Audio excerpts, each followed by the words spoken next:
Bismillahirrahmanirrahim. Assalamualaikum warahmatullahi wabarakatuh. Sebelum saya memulai kegiatan presentasi saya pada pagi hari ini, izinkan saya untuk memperkenalkan diri terlebih dahulu. Nama saya Haidarul Aulia dari kelas 12 MIPA 3 dari Sekolah SMA Negeri 12 Kota Depok.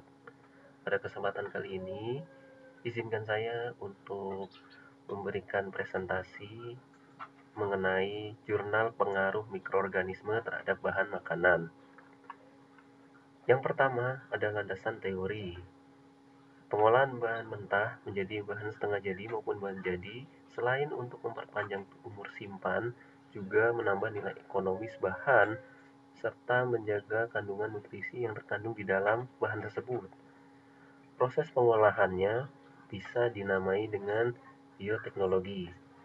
Bioteknologi merupakan pemanfaatan makhluk hidup secara utuh ataupun bagiannya untuk menghasilkan atau memodifikasi produk yang bermanfaat melalui beberapa cara, prinsip, atau teknologi tertentu.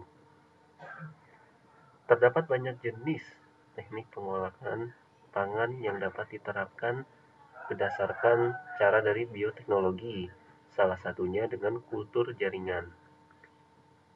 Mikroorganisme memiliki peran penting dalam prosesnya, baik yang sifatnya dapat menambah mutu ataupun patogen. Terdapat beberapa jenis mikroorganisme, khususnya dalam produk olahan dalam suhu tinggi, suhu rendah, ataupun olahan suhu fermentasi. Secara garis besar, mikroorganisme ini dibagi menjadi dua, yaitu bakteri dan spora. Beberapa contohnya yaitu Rhizopus oryzae dan Bacillus cereus, merupakan mikroorganisme yang sering dijumpai pada ketiga jenis pengolahan ini. Melalui prosedur, cara, dan tahapan yang baik sesuai dengan keamanan dan prosedur yang tepat akan dapat menghasilkan produk yang baik dan mengurangi terjadinya pencemaran patogen serta tercapainya keamanan pangan. Lalu yang kedua adalah latar belakang. Bioteknologi berdasarkan macamnya terbagi menjadi dua, yaitu konvensional dan modern. Bioteknologi konvensional yaitu pembuatan sistem sesuatu atau bahan-bahan tertentu menggunakan makhluk hidup atau mikroorganisme dengan cara atau teknik yang sederhana dan alami, tanpa menggunakan alat yang rumit atau banyak, diproduksi dalam jumlah yang kecil, serta tidak menggunakan metode ilmiah. Sedangkan bioteknologi modern sebaliknya. Pembuatan makanan dari bahan makanan yang telah melalui proses bioteknologi tersebut merupakan salah satu contoh dari bioteknologi konvensional. Di dalam jurnal ini saya menggunakan cara pembuatan tempe. Proses pembuatannya hanya menggunakan tahapan yang bersifat alami atau murni.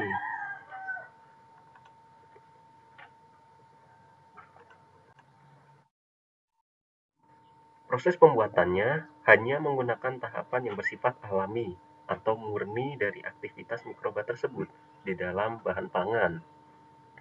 Ketika mikroorganisme tersebut sedang bekerja di bahan makanan itu, ia akan mengubah bentuk, rasa, dan kondisinya sehingga menjadi makanan setengah jadi atau jadi. Dari materi yang telah disampaikan ini, penulis tertarik untuk membahasnya lebih lanjut di dalam sebuah jurnal dengan judul Pengaruh Mikroorganisme dalam Bahan Pangan. Lalu yang ketiga, rumusan masalah. Yang pertama, apakah mikroorganisme memiliki pengaruh terhadap proses pembuatan produk makanan dari bahan pangan? Lalu yang kedua, mengapa mikroorganisme dapat mengubah bentuk, rasa, dan tekstur bahan pangan dalam proses pembuatan makanan? Lalu yang ketiga, bagaimanakah prinsip kerja dari mikroba tersebut dalam proses pembuatan atau pembentukan makanan tersebut secara alami? Lalu yang keempat ada hipotesis. Hipotesis 0, tidak ada pengaruh apapun dari mikroorganisme terhadap proses pembuatan makanan dari bahan pangan. Lalu yang hipotesis 1, terdapat pengaruh dari mikroorganisme terhadap proses pembuatan makanan dari bahan pangan. Lalu yang kelima, tujuan penelitiannya. Yang pertama, mengetahui apa saja pengaruh dari mikroorganisme dalam proses pembentukan makanan dari bahan pangan. Lalu yang kedua, mengetahui cara kerja dari mikroorganisme tersebut dalam proses pembentukan makanan dari bahan pangan secara alami. Lalu yang ketiga, supaya dapat memahami penyebab dari berubahnya bentuk makanan dari mikroba di bahan pangan tersebut selama proses pembuatan.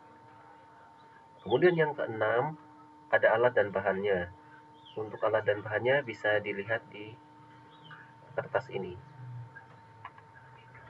Dan di bawah ini merupakan foto dari alatnya, alat dan bahan. Kemudian untuk cara kerjanya bisa disimak seperti yang ada di dalam jurnal ini. Untuk lebih lengkapnya, kalian bisa menonton dari cara kerja saya dalam proses pembuatan tempe di video berikut ini.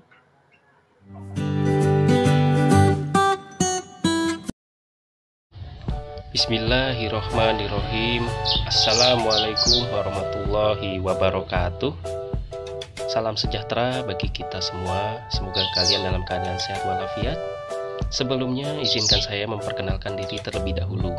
Nama saya Haidarul Aulia dari kelas 12 MIPA 3 nomor absen 16 di SMA Negeri 12 Kota Depok.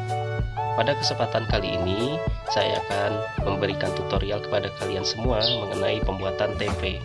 Bagaimana caranya? Langsung saja, kita langsung ke tutorialnya. Baik, sebelum kita masuk ke tahap pembuatannya, kita harus mengetahui apa saja alat dan bahannya. Yuk, disimak baik-baik.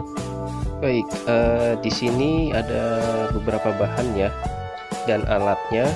Yang pertama ada kedelainya. Saya menggunakan ukuran setengah kilo. Kemudian di sini panci sebagai alat untuk merebusnya. Kemudian di sini ada air dan di sini ada sendok untuk mengaduk. Dan di sini ada ragi instan untuk tempe. Bagaimana cara pembuatannya? Kita langsung masuk ke tahapnya. Setelah kita mengetahui alat dan bahannya, langsung saja kita masuk ke tahap pembuatannya. Yang pertama, kita harus mencuci dahulu kedelai yang akan kita gunakan sebagai pembuatan tempe. Ini sudah saya cuci sebanyak 1 kali. Nanti habis itu kita akan rebus dan akan diulang lagi mencuci kelanjutan dan perebusan kelanjutan. Akan kita rebus dahulu ya. Kita akan melakukan perebusan. Berikut cara merebusnya. Kita masukkan saja ke pancinya seperti ini. Kemudian kita hidupkan.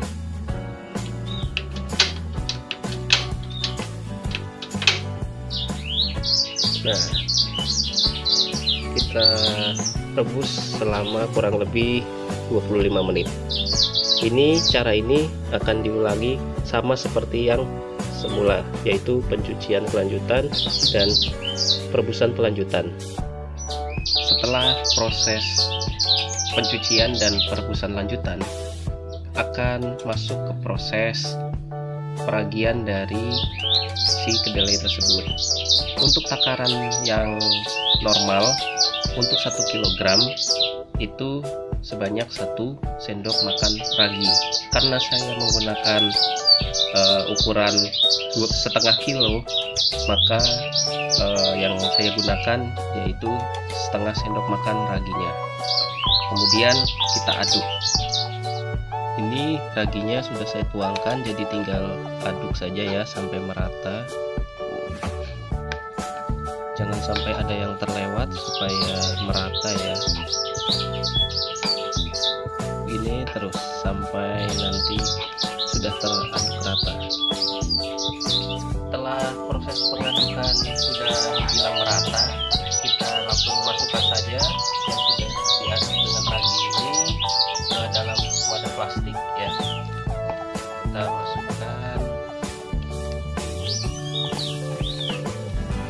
Ini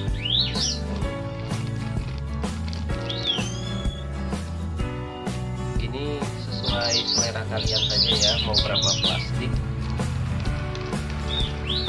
Diusahakan fungsinya jangan sampai penuh untuk ruang dari si ragi tersebut.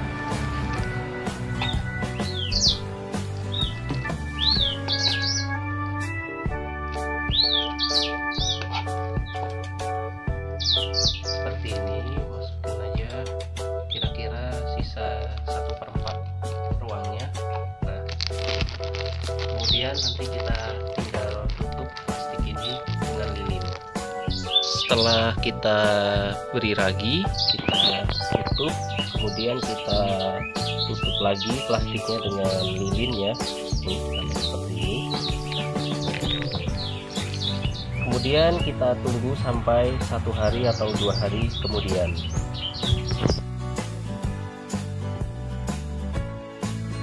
Setelah kita menunggu selama 2 hari dari proses fermentasi ragi tempe ini, maka sudah didapatkan hasil dari penungguan kita hari ini, yaitu sebuah tempe yang sudah berhasil. Kalau bentuknya seperti ini, maka prosesnya berjalan dengan sempurna. Jika masih ada yang belum terbentuk seperti ini, maka proses pengadukannya atau raginya yang masih kurang. Demikian hasil pemaparan proses pembuatan tempe dari saya. Mohon maaf bila terdapat kesalahan, kurang lebihnya mohon maklum. Billahi taufik wal hidayah. Wassalamualaikum warahmatullahi wabarakatuh.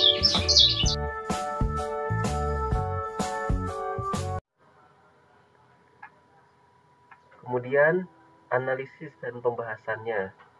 Berdasarkan hasil pengamatan di atas, mikroorganisme memiliki pengaruh yang besar dalam proses pembentukan makanan secara konvensional ataupun modern.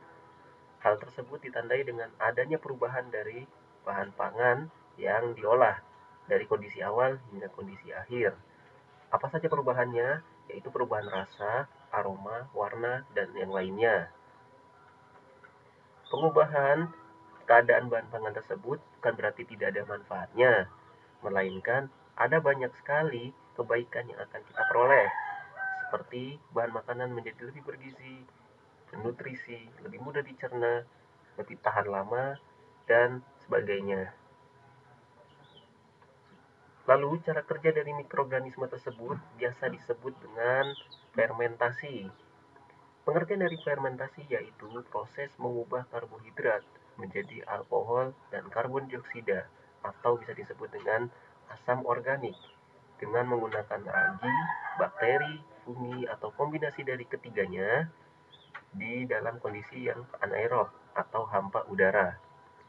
Proses ini memerlukan waktu yang cukup lama dikarenakan mikroba tersebut harus melewati serangkaian tahapan yang kompleks untuk mengubah bahan makanan supaya hasil fermentasi berjalan dengan baik. Di samping itu, teknik dan cara dalam proses pembuatannya juga diperlukan supaya hasil yang diperoleh lebih maksimal. Lalu yang terakhir adalah kesimpulan. Dari semua percobaan yang telah dilakukan, maka dapat disimpulkan bahwa mikroorganisme memiliki pengaruh besar terhadap bahan pangan. Hal tersebut ditandai dengan adanya perubahan, yaitu rasa, aroma, bentuk dari bahan makanan tersebut. Bahan makanan yang dibuat melalui bioteknologi konvensional hanya menggunakan cara yang sederhana dan murni menggunakan aktivitas dari mikroorganisme tersebut secara utuh. Aktivitas dari mikroorganisme tersebut sering kita ketahui dengan istilah fermentasi, yaitu pengubahan karbohidrat di dalam bahan makanan menjadi alkohol dan karbon dioksida, bisa disebut asam organik, menggunakan ragi, jamur atau fungi atau bakteri di dalam keadaan hampa udara, bisa disebut dengan anaerob. Dari proses fermentasi, bahan makanan yang diolah dapat memiliki manfaat yang besar kepada kita, seperti makanan menjadi lebih bernutrisi, dapat bertahan lama, menjaga keseimbangan vitamin dan mineral di dalam tubuh, dan macam-macam lainnya. Namun, proses ini memerlukan pengalaman serta teknik tertentu supaya hasil atau produk yang diperoleh memiliki kualitas yang baik dan hasilnya sempurna. Dan ini adalah lampiran dari alat dan bahan serta proses dan hasil akhir dari percobaan pembuatan tempe dari saya. Sekian, terima kasih atas perhatiannya. Mohon maaf bila terdapat kesalahan penyebutan ataupun kata. Mohon maklum. Billahi taufiq wal hidayah. Wassalamualaikum warahmatullahi wabarakatuh.